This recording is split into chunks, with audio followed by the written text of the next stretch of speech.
Welcome to this video where I'm going to update the custom of Owen Hart that I made a few years ago. It's an old Jakks figure.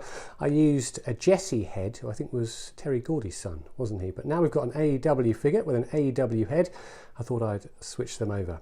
It's really easy to pop the heads off the old Jakks figures, and most figures really. Just put some boiling water in. It's about a minute, maybe 90 seconds you need to put the head in just to soften the plastic up. It doesn't usually affect the paintwork, but because this is a custom and I've painted it myself, I've put a plastic bag over to just protect that paintwork. Give it a shake off, use a towel because the water is really hot, and then give it a tug. And I've not done this one perhaps quite long enough. Takes a bit of a pull and then pop, there goes the head. Now sometimes, especially if you're using, I'll just take this head off, if you're using figures from different lines, they don't go on perfectly. So let's measure up. And we just need to adjust the neck a little bit. So I'm going to use a hacksaw, cut a bit off there. It's usually really easy to do. It may seem a bit extreme, but once the head's on there, it'll cover up any damage. I mean, you do have to try and get it right.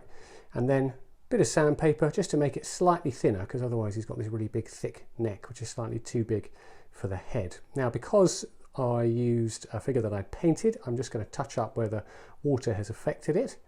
And then I'm going to use some paint, use some glue I should say, to stick the head on.